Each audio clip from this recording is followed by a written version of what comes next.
بسم الله الرحمن الرحيم.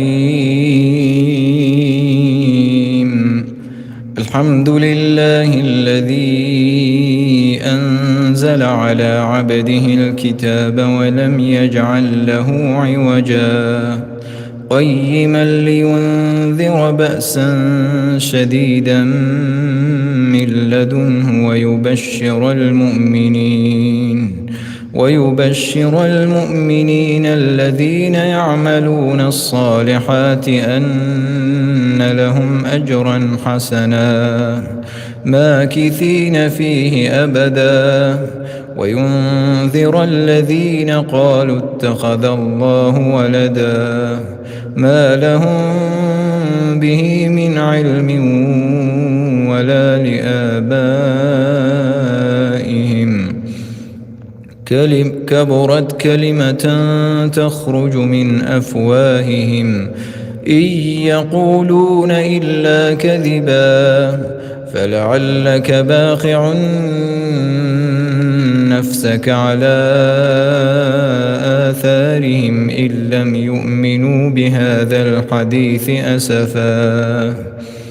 إنا جعلنا ما على الأرض زينة لها لنبلوهم أيهم أحسن عملا وإنا لجاعلون ما عليها صعيدا جرزا أم حسبت أن أصحاب الكهف والرقيم كانوا من آياتنا عجبا إذ أوى الفتية إلى الكهف فقالوا ربنا آتنا من لدنك رحمة وهيئ لنا من أمرنا رشدا فضربنا على آذانهم في الكهف سنين عددا ثم بعثناهم لنعلم أي الحزبين أحصى لما لبثوا أمدا نحن نقص عليك نبأهم بالحق إنهم فتية آمنوا بربهم وزدناهم هدى وربطنا على قلوبهم إذ قاموا فقالوا ربنا رب السماوات والأرض لن ندعو من دونه إلها لقد قلنا إذا شططا هؤلاء قومنا اتخذوا من دونه آلهة لولا يأتون عليهم بسلطان بين فمن أظلم ممن افترى على الله كذبا وإذ اعتزلتموهم وما يعبدون إلا الله فأووا إلى الكهف ينشر لكم ربكم من رحمته ويهيئ لكم من أمركم مرفقا وترى الشمس إذا طلعت تزاور عن كهفهم ذات اليمين وإذا غربت تقرضهم ذات الشمال وهم في فجوة منه ذلك من آيات الله من يهد الله فهو المهتد ومن يضلل فلن تجد له وليا مرشدا وتحسبهم أيقاظا وهم رقود ونقلبهم ذات اليمين وذات الشمال وكلبهم باسط ذراعيه بالوصيد لو اطلعت عليهم لوليت منهم فرارا ولملئت منهم رعبا وكذلك بعثناهم ليتساءلوا بينهم قال قائل كم لبثتم قالوا لبثنا يوما أو بعض يوم قالوا ربكم أعلم بما لبثتم فابعثوا أحدكم بورقكم هذه إلى المدينة فلينظر أيها أزكى طعاما فليأتكم برزق منه وليتلطف ولا يشعرن بكم أحدا إنهم إن يظهروا عليكم يرجموكم أو يعيدوكم في ملتهم ولن تفلحوا إذن أبدا وكذلك أعثرنا عليهم ليعلموا أن وعد الله حق وأن الساعة لا ريب فيها إذ يتنازعون بينهم أمرهم فقالوا ابنوا عليهم بنيانا ربهم أعلم بهم قال الذين غلبوا على أمرهم لنتخذن عليهم مسجدا سيقولون ثلاثة رابعهم كلبهم ويقولون خمسة سادسهم كلبهم رجما بالغيب ويقولون سبعة وثامنهم كلبهم قل ربي أعلم بعدتهم ما يعلمهم إلا قليل فلا تمار فيهم إلا مراء ظاهرا ولا تستفت فيهم منهم أحدا ولا تقولن لشيء إني فاعل ذلك غدا إلا أن يشاء الله واذكر ربك إذا نسيت وقل عسى أن يهديني ربي لأقرب من هذا رشدا ولبثوا في كهفهم 300 سنين وازدادوا 9 قل الله أعلم بما لبثوا له غيب السماوات والأرض أبصر به وأسمع ما لهم من دونه من ولي ولا يشرك في حكمه أحدا واتل ما أوحي إليك من كتاب ربك لا مبدل لكلماته ولن تجد من دونه ملتحدا واصبر نفسك مع الذين يدعون ربهم بالغداة والعشي يريدون وجهه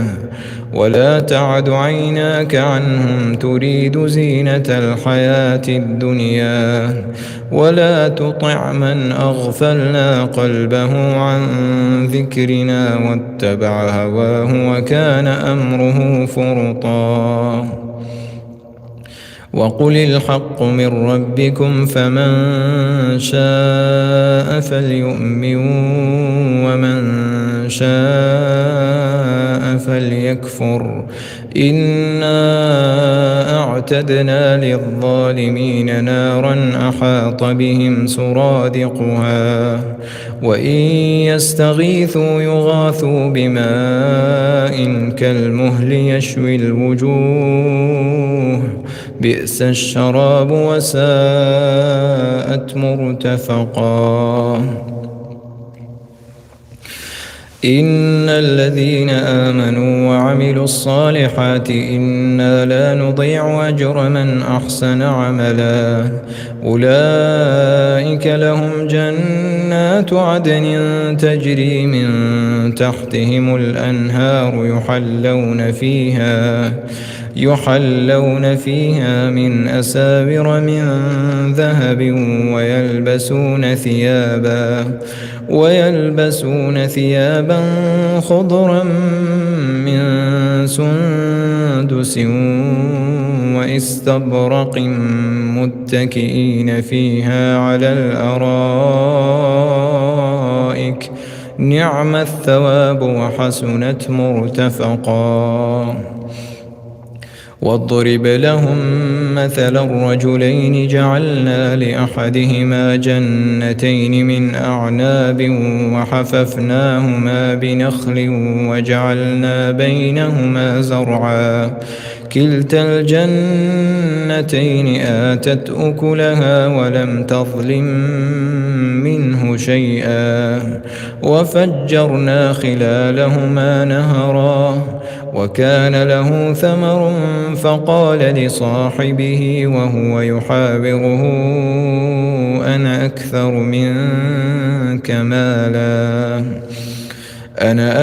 منك مالا وأعز نفرا. ودخل جنته وهو ظالم لنفسه قال ما أظن أن تبيد هذه أبدا وما أظن الساعة قائمة ولئن رددت إلى ربي لأجدن خيرا منها منقلبا. قال له صاحبه وهو يحاوره أكفرت بالذي خلقك من تراب ثم من نطفة ثم سواك رجلا لكن هو الله ربي ولا أشرك بربي أحدا. ولولا إذ دخلت جنتك قلت ما شاء الله لا قوة إلا بالله إن ترني أنا أقل منك مالا وولدا فعسى ربي أن يؤتيني خيرا من جنتك ويرسل عليها حسبانا من السماء فتصبح صعيدا زلقا أو يصبح ماؤها غورا فلن تستطيع له طلبا. وأحيط بثمره فأصبح يقلب كفيه على ما أنفق فيها وهي خاوية على عروشها ويقول يا ليتني لم أشرك بربي أحدا. ولم تكن له فئة ينصرونه من دون الله وما كان منتصرا. هنالك الولاية لله الحق هو خير ثوابا وخير عقبا. واضرب لهم مثل الحياة الدنيا كماء إن أنزلناه من السماء فاختلط به نبات الأرض فأصبح هشيما تذروه الرياح وكان الله على كل شيء مقتدرا. المال والبنون زينة الحياة الدنيا والباقيات الصالحات خير عند ربك ثوابا وخير أملا. ويوم نسير الجبال وترى الأرض بارزة وحشرناهم فلم نغادر منهم أحدا وعرضوا على ربك صفا لقد جئتمونا كما خلقناكم أول مرة بل زعمتم أن لن نجعل لكم موعدا ووضع الكتاب فترى المجرمين مشفقين مما فيه ويقولون يا ويلتنا ما لهذا الكتاب لا يغادر صغيرة ولا كبيرة إلا أحصاها ووجدوا ما عملوا حاضرا ولا يظلم ربك أحدا وإذ قلنا للملائكة اسجدوا لآدم فسجدوا إلا إبليس كان من الجن ففسق عن أمر ربه أفتتخذونه وذريته أولياء من دوني وهم لكم عدو بئس للظالمين بدلا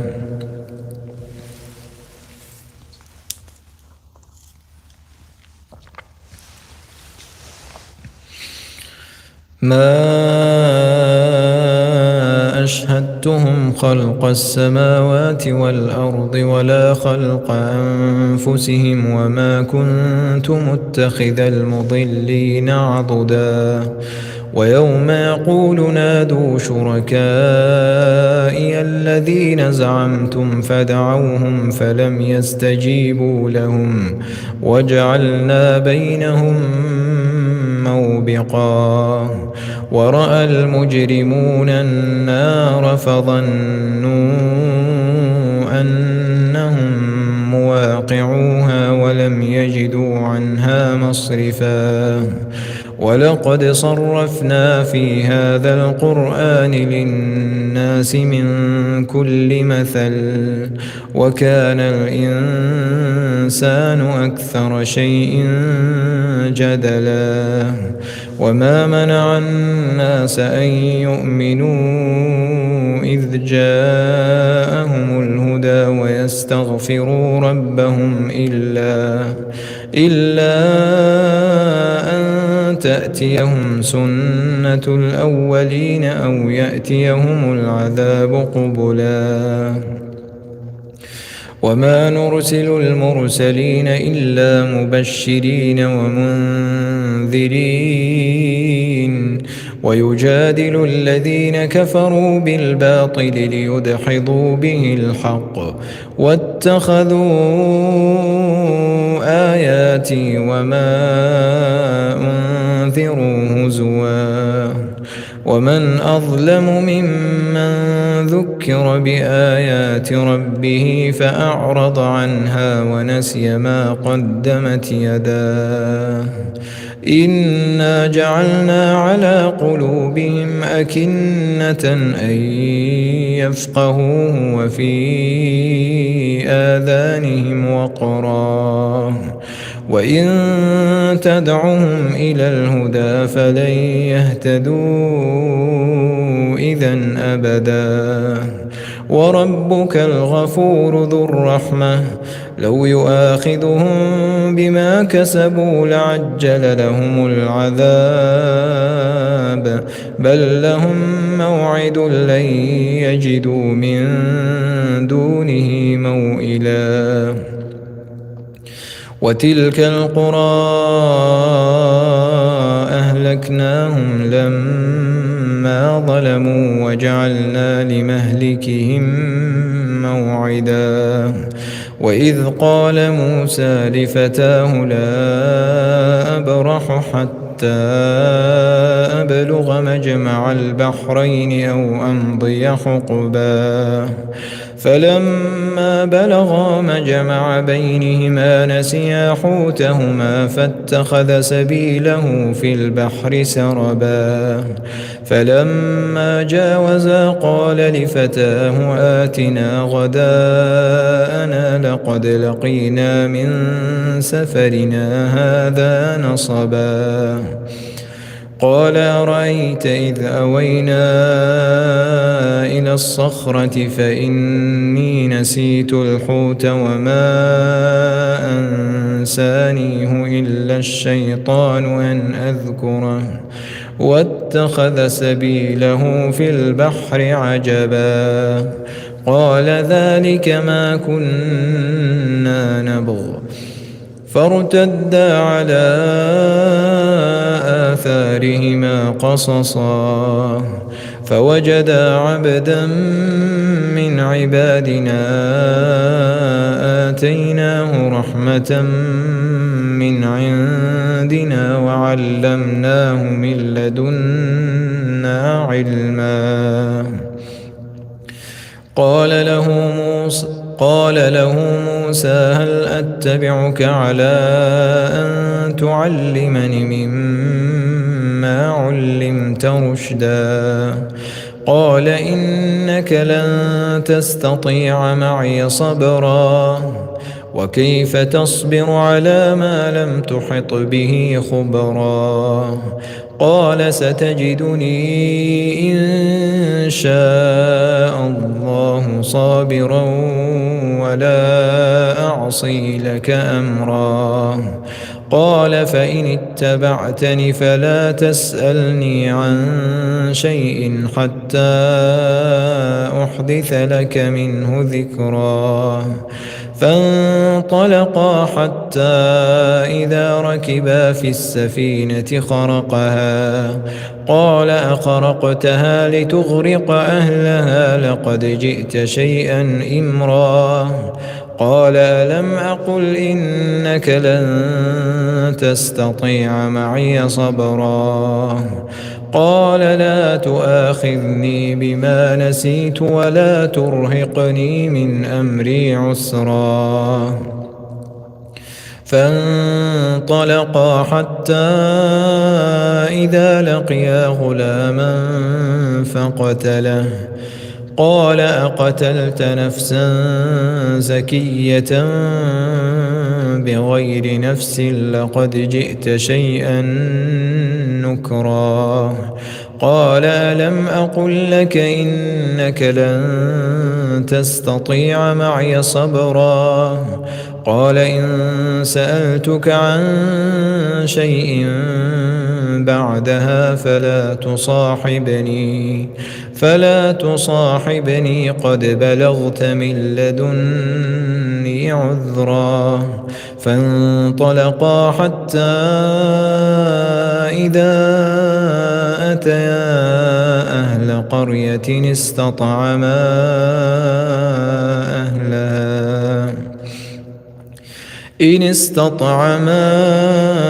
أهلها فأبوا أن يضيفوهما فوجدا فيها جدارا يريد أن ينقض فأقامه قال لو شئت لاتخذت عليه أجرا قال هذا فراق بيني وبينك سأنبئك بتأويل ما لم تستطع عليه صبرا أما السفينة فكانت لمساكين يعملون في البحر فأردت أن أعيبها وكان وراءهم ملك يأخذ كل سفينة غصبا وأما الغلام فكان أبواه مؤمنين فخشينا أن يرهقهما طغيانا وكفرا فأردنا أن يبدلهما ربهما خيرا منه زكاة وأقرب رحما وأما الجدار فكان لغلامين يتيمين في المدينة وكان تحته كنز لهما وكان أبوهما صالحا فأراد ربك أن يبلغا أشدهما ويستخرجا كنزهما رحمة من ربك وما فعلته عن أمري ذلك تأويل ما لم تسطع عليه صبرا ويسألونك عن ذي القرنين قل سأتلو عليكم منه ذكرا إنا مكنا له في الأرض وآتيناه من كل شيء سببا فأتبع سببا حتى إذا بلغ مغرب الشمس وجدها تغرب في عين حمئة ووجد عندها قوما قلنا يا ذا القرنين إما أن تعذب وإما أن تتخذ فيهم حسنا قال أما من ظلم فسوف نعذبه ثم يرد إلى ربه فيعذبه عذابا نكرا وأما من آمن وعمل صالحا فله جزاء الحسنى وسنقول له من أمرنا يسرا ثم أتبع سببا حتى إذا بلغ مطلع الشمس وجدها تطلع على قوم لم نجعل لهم من دونها سترا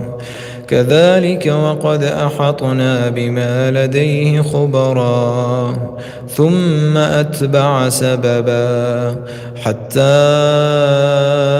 إذا بلغ بين السدين وجد من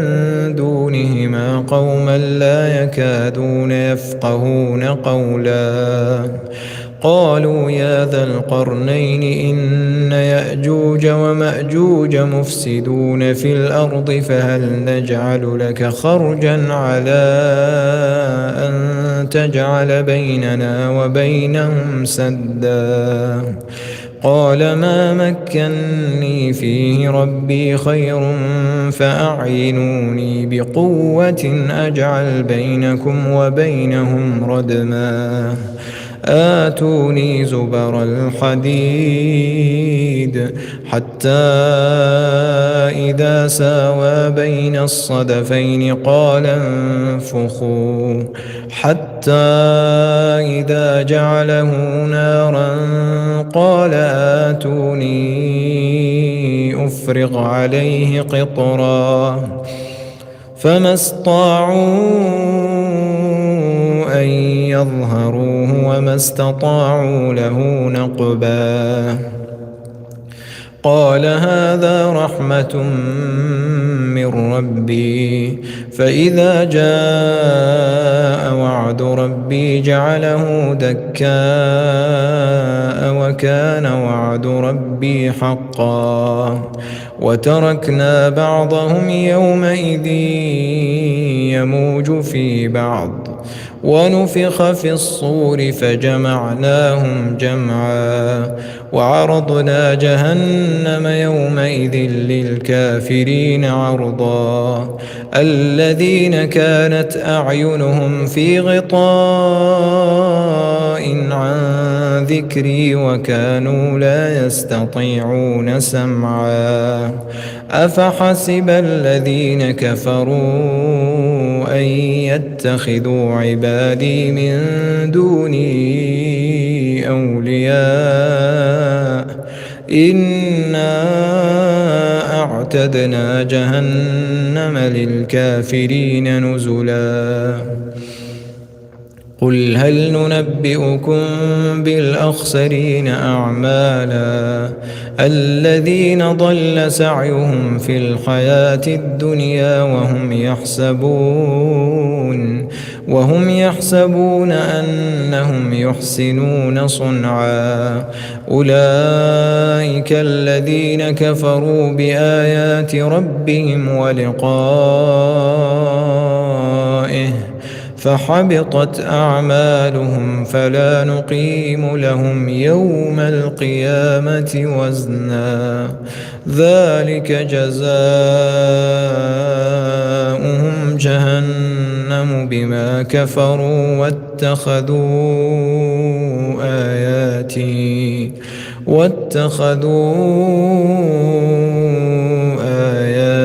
ورسلي هزوا إن الذين آمنوا وعملوا الصالحات كانت لهم جنات الفردوس نزلا خالدين فيها لا يبغون عنها حولا قل لو كان البحر مدادا لكلمات ربي لنفد البحر قبل أن تنفد كلمات ربي ولو جئنا بمثله مددا قل إنما أنا بشر مثلكم يوحى إلي أنما إلهكم إله واحد فمن كان يرجو لقاء ربه فليعمل عملا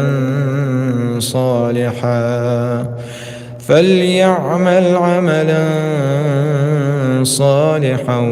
ولا يشرك بعبادة ربه أحدا.